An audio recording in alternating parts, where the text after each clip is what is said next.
Hello students, let's see further in Sanskrit grammar.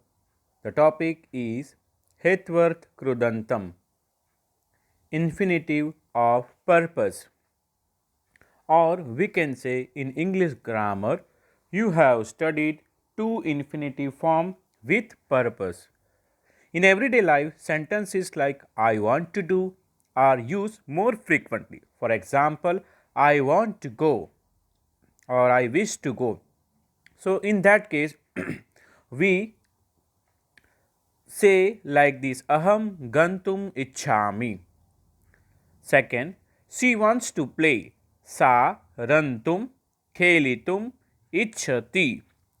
Third one, he is not able to see. He cannot see. Sah drashtum na saknoti.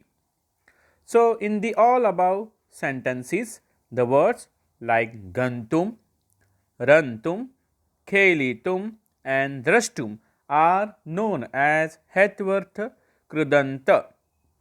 And when the suffixes tum, itum, tum, dhum, etc. are added to the root forms of verbs, this type of Krudanta is formed.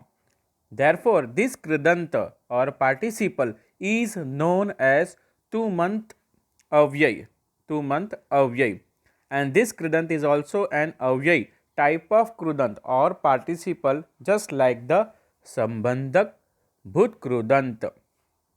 Let's see further some Hetvat Kridantas infinitives of purpose. Pa, that is the root form. So we make pa, patum, to drink, that means to drink. Da, datum, that means to give. Gai, gatum, to sing. Ni, netum, to take along. Then next, pat, patitum, to read. Creed, creeditum, to play. Then next, chal, chalitum, to walk. Next, khad, khaditum, to eat. Kat, kathayitum, to say. Rach, rachayitum, to create, etc.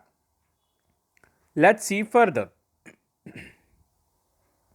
Now translate the following sentences into Sanskrit. For example, the first one, he wants to take the examination. Sah or sa according to the gender. Sah or sa pariksham datum ichhati. Next, he wants to drink water. He for he sah. Sah paniyam patum ichhati. Sa, that is for she, that is for feminine gender. Sa paniyam patum ichhati. Third one, I want to read a book. Aham pustakam pathitum ichhami. Let's see further. After understanding all three sentences, let's see further how does the Hetvarth Krudant formed through some examples like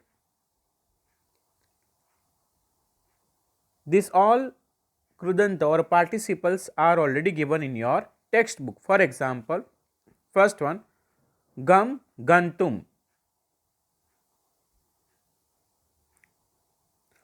pa patum, krid kriditum, khad khaditum, then ram rantum, pat pathitum, chal chalitum, ga gatum, ni netum, rach rachayitum, kat kathayitum, and da datum. So, my dear students, keep in your mind this grammar topic of Hetvarth Kridantam. Hetvarth, hetu. We say in Gujarati hetu or purpose. That's why it is said like infinitive of purpose. And this same topic is in English grammar, that is two infinitive form. For example, I have explained these three sentences like I want to go, she wants to play, and he is not able to see. Means after two, in English grammar we are keeping the root verb. Here, to the root verb, we are adding some suffixes like tum, itum, tum or tum. For example, gantum, rantum, khelitum. So here we are adding suffixes tum, itum, tum or dum. I hope you understood this Hetvarth Kriyadantam very well. For this, you need to keep in mind the grammar topic is about of that is the to infinitive form of the English grammar with purpose. I hope you understood very well. Thank you very much.